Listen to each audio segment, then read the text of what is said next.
Good evening guys. Hello sa inyong lahat yan guys. Magandang gabi sa inyong lahat. So ngayon ay nasa ano tayo? Anong oras na ba ngayon? Nasa 6:30 ng gabi ngayon. At susunduin natin ang aking anak.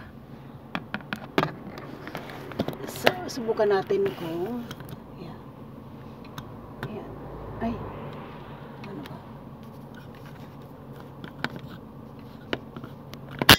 So,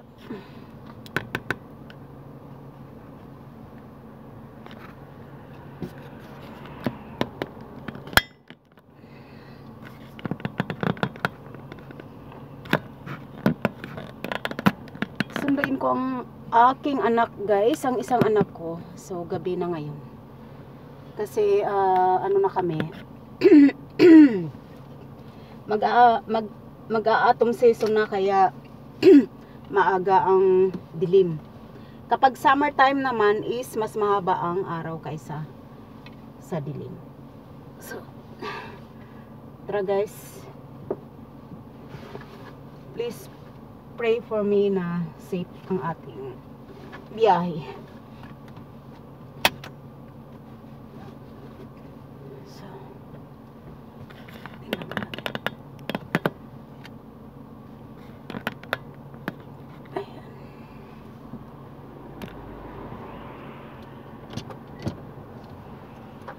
So dapat ngayon guys, ang temperature natin ngayon is dapat nasa 16 to 17 degrees Celsius lang. Kaya lang dahil sa climate change is ang actual temperature natin is 20 degrees Celsius. So painit ang panahon.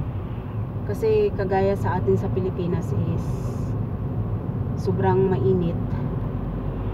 Kaya dito naman sa amin sa Europe is imbis na malamig, super lamig is nababawasan na ng konti. Sabihin na lang natin dapat nasa ano kami ngayon, sabihin na lang natin na nasa 18 to 20 degrees Celsius ngayon. Pero sa ngayon is mas mahaba ang aming summertime kasi nga dahil sa climate change. So ang actual temperature namin ngayon is nasa 22 to 23 degrees Celsius. Pero mo guys, gabi mag-aalas 7 na ng gabi tapos ganyan ang temperature. So mainit na yan.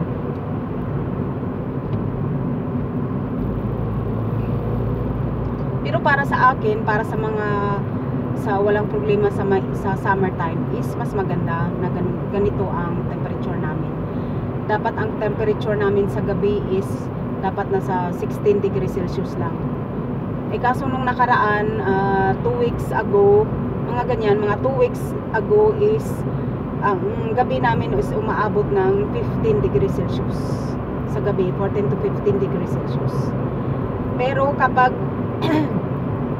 ang gabi is nasa ano lang 16 to 18 degrees Celsius is tamang-tama lang yan sa pagtulog. So hindi yan masyadong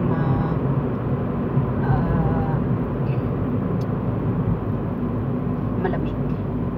Kasi dapat sa panahon ngayon ay gumagamit na kami ng heater.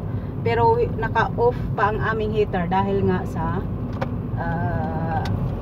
mainit na panahon. Kasi kapag mainit na panahon is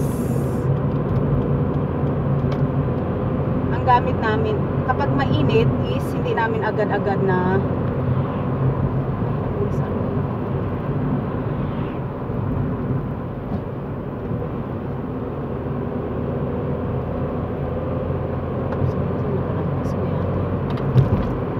kasi mabasa. So ayan. Diyos ko, pwede diretso na lang tayo.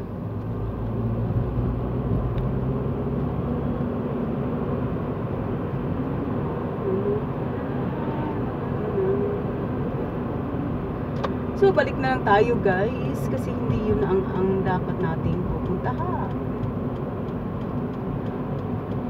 Kasi dahil nga gabi hindi ko basa-basa agad-agad. So ganun talaga ang buhay is.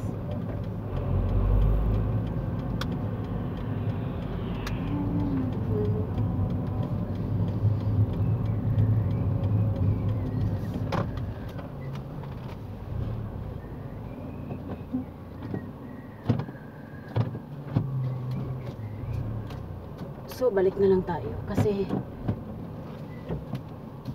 hindi ko nabasa kaagad eh. Pagkagabi kasi hirap basahin. So yan.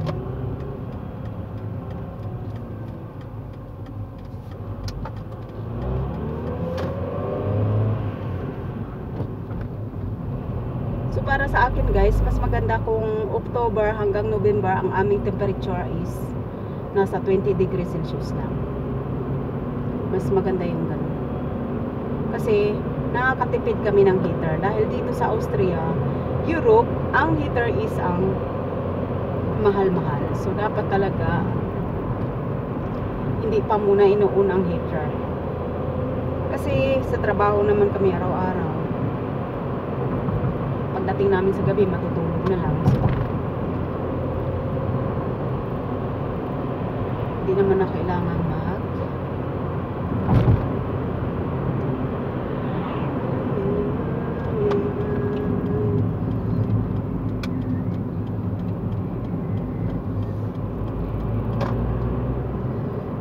kailangan mag-heater kapag nasa 20 degrees Celsius. So guys, nasa ano na tayo? Express Highway.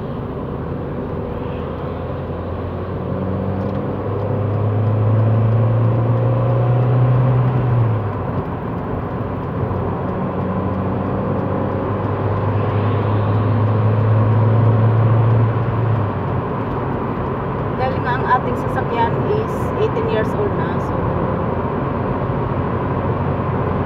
hindi ganun ka bilis kagaya ng iba na mamahalin ng sasakyan. So yun guys, wala naman yan sa mamahaling sasakyan. Importante maingat tayo magbiyahe, tapos yung sasakyan is ayos ang pagtakbo, walang sagabal. Yan ang importante. So ayan, nag-overtake na yung nag-overtake na yung mga sasakyan kasi mabagal yung takbo ko. Eh ganun talaga. So as you can see guys, nag-overtake na yung mga sasakyan dahil yung mga yan is mamahalin yung kanilang sasakyan, kaya mas mabilis.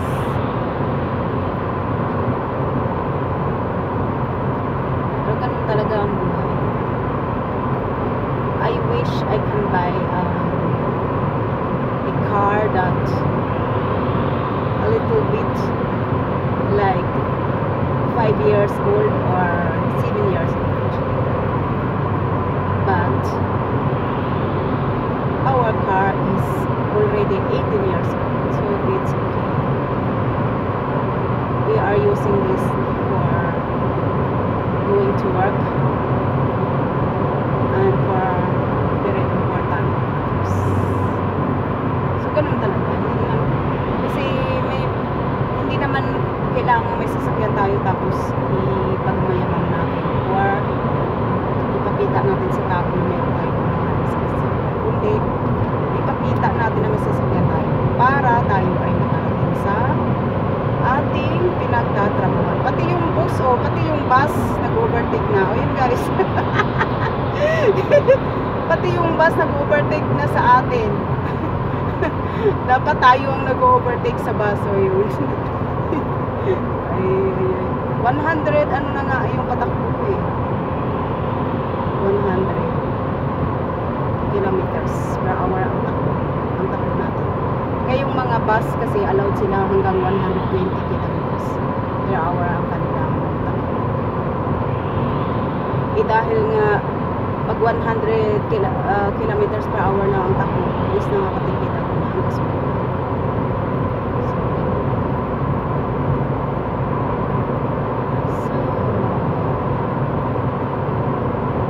Nasa express highway tayo guys, napakalinis. Ayan, nakikita natin walang traffic, dire-diretso. Kasi nga Friday evening ngayon, so dapat talaga ganitong oras mas marami sasakyan kasi nga yung mga nasa city, nasa Bina City, dapat nag-uwian yung mga yan sa probinsya kasi yung mga yan ay umuwi sila sa kanilang pamilya once a week kasi karamihan is nagtatrabaho sa city. Kagaya ng Maynila, halimbawa karamihan nagtatrabaho sa Maynila, yung mga taga Batangas, taga Laguna, taga Pampanga, ganyan. Kasi uwi lang sila sa once a week sa kanilang pamilya. So siyempre maraming traffic, maraming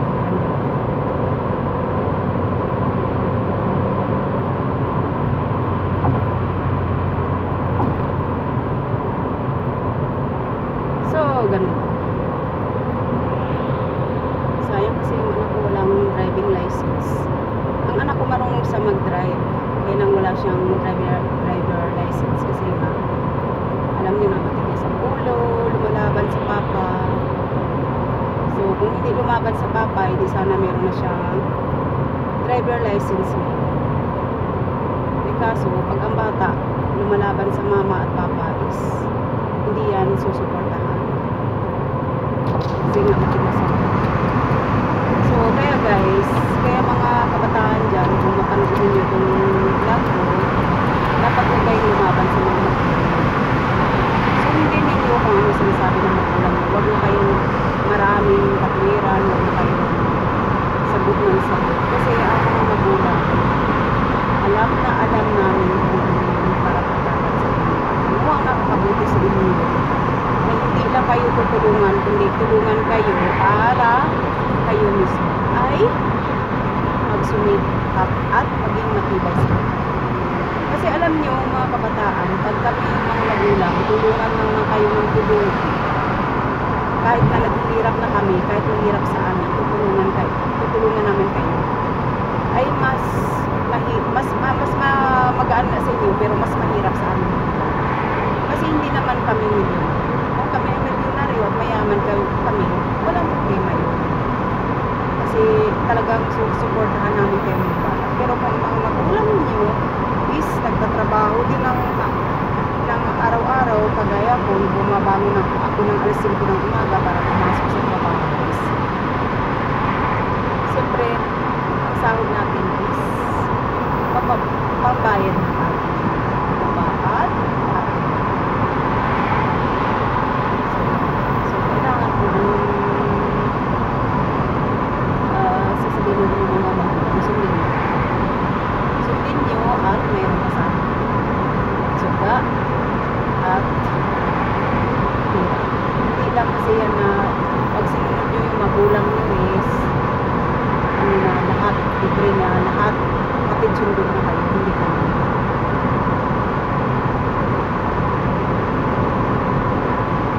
So ganun talaga ang tsuga.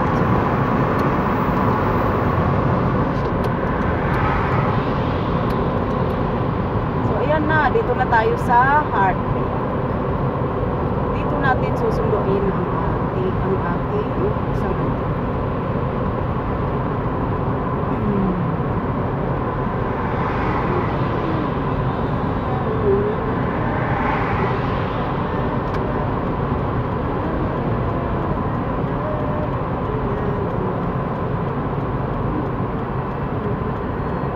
kasi dito siya sa bus station dahil napalampas niya yung isang bus na papunta sa bahay, papunta pa uwi. So ayun na mo full moon. Ang ganda Napakaganda naman ng gold na gold yung ano,